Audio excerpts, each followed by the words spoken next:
Oh, a very important segment here. A clinical psychologist born and raised in Kensington is the force behind a just-released documentary. It's really good. It's about addiction in that neighborhood of Philadelphia. Here's a bit. I just wish that I can go back to teach myself, my future self, like, yo, you're going down the wrong path. Most young people are offered a drink or they're offered marijuana somewhere between the age of 12 and 13 years old. I was very open right away. 5, 6 years old saying my parents were drug addicts. I didn't care if I was safe or not. It really was a means to meet my needs. I'm able to kind of sit back and kind of be like, wow, like you got out. Unreal. The documentary called Utter Nonsense is based on the memoir of Dr. Jerry Lynn Utter. She put people she knew from the neighborhood in the production, including her half-sister, Dominique Harkins Shipley, who's also here with us. And we're glad that you guys are here to talk about this important film. Thank you. Thank you for having us. And also, it's about being so open about your story and what you've been through. Yes. Was that difficult for you to talk about what, you know, you survived? Yeah, I did a great job, at least I think I did, of hiding it for many years. Yes, I was embarrassed and ashamed, and I carried that stigma that a lot of people carry who have loved ones who struggle with addiction. I don't want people to know that my mom struggled and that my dad struggled, so I did a lot to hide it. So doing this was like ripping that Band-Aid off. What turned for you where you said, you know what, I'm not gonna hide this anymore? I think my education and pursuing my education in psychology helped, and then the population that I gravitated toward were people who struggle like my parents. They're struggling with, you know, drug addiction and co-occurring illnesses. And seeing that I didn't have to be ashamed and that I could actually help people is kind of what helped me turn that corner and want to use our story to help other people like us. I bet you feel the same way. Absolutely. Right? I know there was we're going to roll a clip from the documentary where you talk about your mother. Okay, here it is. I felt role reversal with my mom all the time. I felt like she was a child, I was the mom, especially growing up when she was using in front of me. I don't know how I knew. I just knew that whenever she came back, she would be in the bathroom for hours and hours. Your mom was the child in your relationship. What was she hooked on? Heroin. Heroin. Heroin. And your dad died? Of a fentanyl overdose. Fentanyl overdose. My goodness. Yeah, in 2017. You know, when this is sad. When you say the word Kensington, worldwide now, people think of drugs and people under the L staggering around and injecting themselves. How do we get will this ever be solved?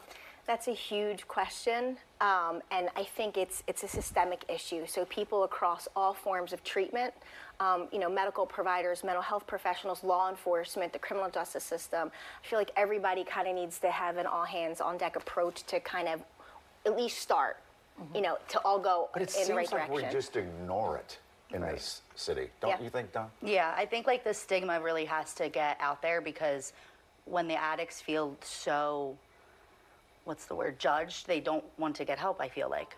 So when you constantly feel judged, constantly looked at, it's hard to get help. And it does seem that way because there's so many videos that are posted. It's almost like people go down there just to see. Oh, the tourism almost. Yeah, I hate that. The exploitation's terrible, because how would you feel if it was your child or your mom or your dad and there's somebody with a camera in their face filming them? They don't want that. So I feel like there's still people. I don't like when they say zombies, zombie land with the xylazine. I hate it.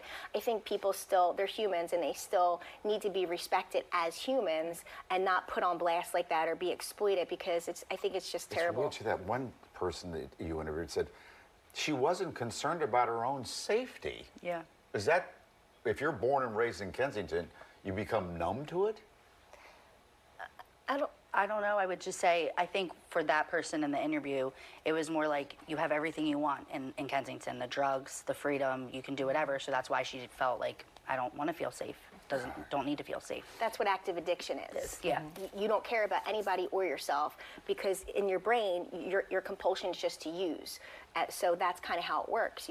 Everything else gets put aside because you have to use. In addition to how many lives it's touched, addiction in general, the loved ones too, the families that have been impacted, just like you guys have been impacted.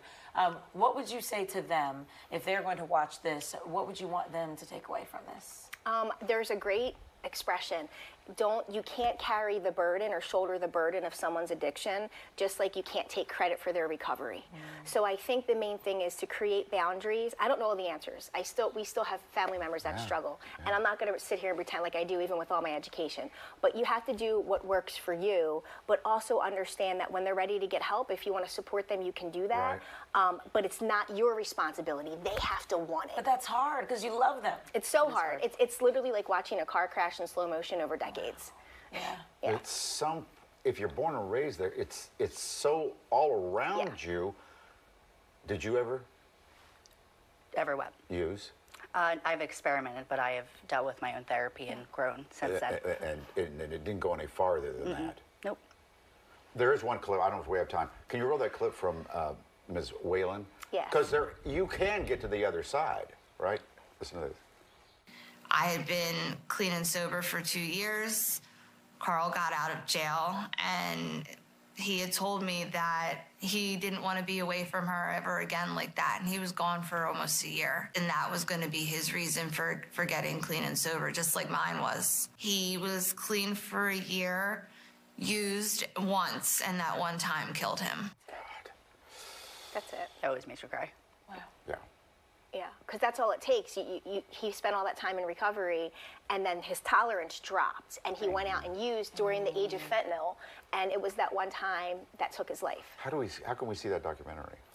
It's on Amazon Prime, Prime Video, Apple TV, Vudu, and Vimeo. Okay, talk about these two books in 10 seconds. Okay, 10 seconds. So this is what the documentary was based on, Mainlining Philly. Exactly. So I'll keep that very short. Mainline and Philly. then this book is for anyone. It's not about addiction. It's about how life trauma, just the simple art of existing is hard. And this book kind of helps you deal with some, life traumas. And where can they get the books? Oh, you can get the books on Amazon. You can get the books at SimonandSchuster.com, BarnesandNoble.com. Yeah, a lot of places. Yes. Yep. Thank you for what being you open did. about your story. Thank Wow. you. Thank you so much.